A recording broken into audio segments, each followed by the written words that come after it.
Hi dears, welcome back to YouTube channel.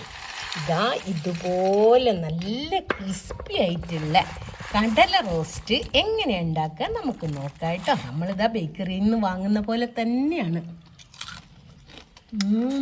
ഉണ്ടോ, നല്ല crispy ആയിട്ട് കിട്ടിയിട്ടുണ്ട് കേട്ടോ. അപ്പോൾ അധികം നീട്ടിക്കൊണ്ടാകാതെ നമുക്ക് നേരെ വീഡിയോയിലേക്ക് പോകാം.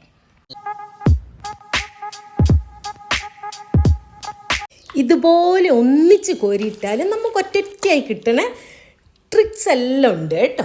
അപ്പോൾ ഇതാ 2 കപ്പ് നിലക്കടല കഴുകി ഊറ്റി വെച്ചതാണ്. പിന്നെ 1 കപ്പ് കടലപ്പൊടി, അത് നമ്മളൊരു ബൗളിലേക്ക് ഇട്ട് കൊടുക്കുക കേട്ടോ. അതിൻ്റെ കൂടെ നമ്മളിതാ ഒരു 1/2 കപ്പ് അരിപ്പൊടി, ഇത് വറുത്ത അരിപ്പൊടി കേട്ടോ, ഞാൻ വീട്ടിൽ തന്നെ ഉണ്ടാക്കിയതാണ്. പിന്നെ അതിൻ്റെ കൂടെ ഇനി വേണ്ടത് 3 ടീസ്പൂൺ മുളക് പൊടിയും 1/4 ടീസ്പൂൺ പോലെ മഞ്ഞൾപ്പൊടിയും. പിന്നെ മുളക് പൊടി വേണമെങ്കിൽ കൂട്ടാട്ടോ നിങ്ങൾക്ക്. പിന്നെ അതാ 1/2 ടീസ്പൂൺ ഇഞ്ചി വെളുത്തുള്ളി പേസ്റ്റ്, 1/2 ടീസ്പൂൺ പോലെ കായപ്പൊടിയും. പിന്നെ നമ്മൾ അതിലേക്ക് പാകത്തിന് ഉപ്പല്ല എല്ലാവരും അവനവൻ്റെ പാകത്തിന് എടുക്കട്ടെ. ഞാൻ ഇപ്പോൾ കുറച്ചേ ഇടുന്നുള്ളൂ, അധികം ഉപ്പ് വേണ്ടാത്തതുകൊണ്ടാണ്. കുറച്ചുകൂടി വേണ്ടവർക്ക് കുറച്ചുകൂടി കൂട്ടിയിടാം. എന്നിട്ട് നമ്മൾ ഇതെല്ലാം കൂടെ ഒന്നിച്ചൊന്ന് മിക്സ് ചെയ്യുക കേട്ടോ. ഈ പൊടികളും ഇഞ്ചി വെളുത്തുള്ളി പേസ്റ്റും കായപ്പൊടി എല്ലാം ഒന്നിച്ച് എല്ലാം എടുത്ത് ഒരേപോലെ ആവട്ടെ. എന്നിട്ട് നമ്മൾ കഴുകി ഊറ്റി വെച്ച നിലക്കടല അതിലിട്ടിട്ട് ഇനി അതെല്ലാം കൂടെ ഒന്നുകൂടെ മിക്സ് ചെയ്യുക. ഈ പൊടിയും നിലക്കടലയും എല്ലാം ഒന്നിച്ചൊന്ന് മിക്സ് ആവട്ടെ നല്ല പോലെ. പിന്നെ നമുക്കിനി ഇത് വെള്ളം ഒഴിച്ച് കുഴയ്ക്കണം. പക്ഷേ വെള്ളം ഒന്നിച്ച് ഒഴിക്കാൻ പാടില്ല കേട്ടോ. ഇത് 1/4 കപ്പ് വെള്ളം ഞാൻ എടുത്തത്. കുറേശ്ശെ ഒഴിച്ച് നമ്മളൊന്ന് മിക്സ് ചെയ്തെടുക്കണം. ഇതുപോലെ ഒന്നിച്ചെന്തായാലും ഒഴിക്കരുത്. കാരണം നമ്മൾ ഈ അരിപ്പൊടി, ഞാനിപ്പോൾ വറുത്ത അരിപ്പൊടി എടുത്തത്, നിങ്ങൾ വറുക്കാത്ത അരിപ്പൊടി എടുക്കുകയാണെങ്കിൽ വെള്ളം അത്ര വേണ്ടി വരില്ല. അപ്പം ആ 1/4 കപ്പിലെ വെള്ളം തന്നെയാണ് ഇത് കേട്ടോ. അപ്പം ഞാനിതാ കുടഞ്ഞ് എല്ലാം കുഴച്ചെടുത്ത്, ഇത് കറക്റ്റ് കൺസിസ്റ്റൻസി ഇങ്ങനെ കിട്ടണം കേട്ടോ, മസാലയൊക്കെ നല്ലോണം പിടിച്ചിട്ട്. പിന്നെ അതിലേക്ക് ഇതാ 1/4 ടീസ്പൂൺ പോലെ പെരിഞ്ജീരകമാണ് നല്ലോണം കയ്യിലിട്ടൊന്ന് ഞെരടിയിടുക. ഇനി പെരിഞ്ജീരകത്തിൻ്റെ ടേസ്റ്റ് ഇഷ്ടമില്ലാത്തവർക്ക് നല്ല ജീരകം ഇടുക കേട്ടോ.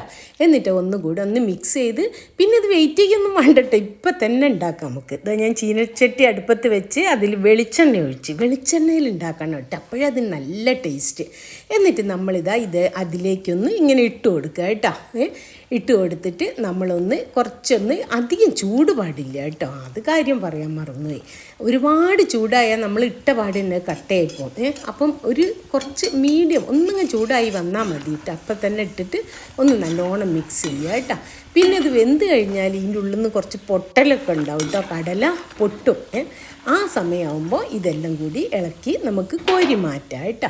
എന്നിട്ട് അങ്ങനെ ഓരോ ട്രിപ്പും ഇതുപോലെ വറുത്ത് കോരണം. ഞാനിപ്പോൾ ഇത് കോരിയിടുന്ന പ്ലേറ്റിൽ ഒരു ടിഷ്യൂ പേപ്പർ വെച്ചിട്ടുണ്ട്. എന്തിനാണെന്നറിയാം, ഇതിൽ അധികമുള്ള എണ്ണയെല്ലാം ടിഷ്യൂ പേപ്പറിൽ അങ്ങ് പോകും.